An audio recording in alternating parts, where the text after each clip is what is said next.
नेर शहरातील अग्रस्थानी असलेल्या सार्वजनिक दुर्गा मातेच्या समोर हवन यज्ञ करण्यात आले। सार्वजनिक दुर्गा माता मंडळाची स्थापना 1962 मध्ये झाली। नेरमध्ये प्रथम या दुर्गा मातेच्या मंडळापासून इतर मंडळाची स्थापना झाली। पुलगावनंतर नेर शहरातील मिरवणुकीत दुसरा क्रमांक लागतो। नेर शहरातील मिरवणूक पाहण्यासाठी नेर तालुक्यातून अनेक भक्त येत असल्यामुळे नेर शहराला यात्रेचे स्वरूप दिसून येते। पहिल्या दिवशी शहरातील मुख्य मार्गावरून मिरवणूक काढून जुन्या बस स्टँडवर सवंश देवी जमा होऊन दुसऱ्या दिवशी 9:30 वाजतापासून मिरवणूक काढण्यात येते व 5 वाजेपर्यंत विसर्जन करण्यात येते। मिरवणूक 2 दिवसाची असल्यामुळे विविध कार्यक्रमांचे आयोजन करण्यात येत असे। कार्यक्रमासाठी लता मंगेशकर, राधाबाई बुधगावकर, ऑर्केस्ट्रा, कव्वाली यासारखे कार्यक्रम रात्री उशिरापर्यंत चालत असल्यामुळे खेड्यापाड्यातून लोक येत असे। यामुळे अनेकांचे मनोरंजन होत असे। परंतु गेल्या काही वर्षापासून टीव्ही सारखे मनोरंजन असल्यामुळे असे कार्यक्रम बंद झाले। यावर्षी तर शासनाच्या आदेशामुळे व कोरोना व्हायरसमुळे मिरवणूक निघणार नसल्याने अनेक भक्तात नाराजी दिसून येत आहे।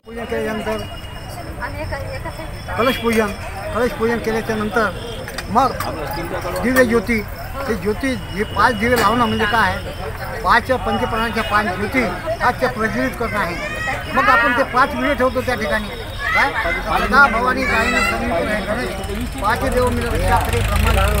तर हे 5 प्रतीक ते देवाचं आहे काय, गणपती आहे, देवी आहे आणि ब्रह्मा विष्णू महेश सरस्वती आहे, अशा तऱ्हेनं 5 देव। त्याच्यानंतर मग अग्निनारायणाचं पूजन,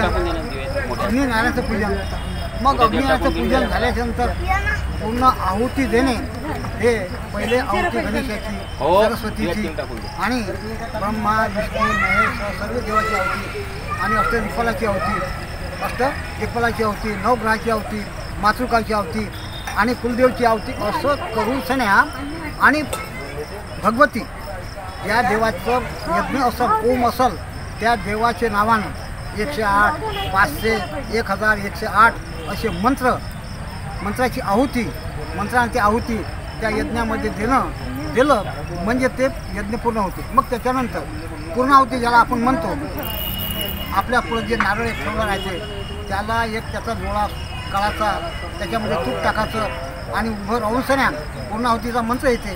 त्या पूर्णाहुतीचा मंत्र म्हणून सण्या ते ओम मध्ये त्या नारळ सोडायचं। त्याच्यानंतर मग तुपाची एकसारखी धार, दुधाची धार ते देणं आवश्यक आहे आणि ते उरलेलं तूप हे ठेवलं पाहिजे आपण जर असतं त्याच्यामध्ये। त्याच्यानंतर हे झाल्याच्यानंतर मग आरती झाल्याच्यानंतर मग सर्वाला तीर्थप्रसाद द्यायचा आणि नैवेद्य देऊन लावून सण्या आपण सर्वजण ते प्रसाद घ्यायचा। अशात नवनाथ दरोई, विदर्भ न्यूज, नेर।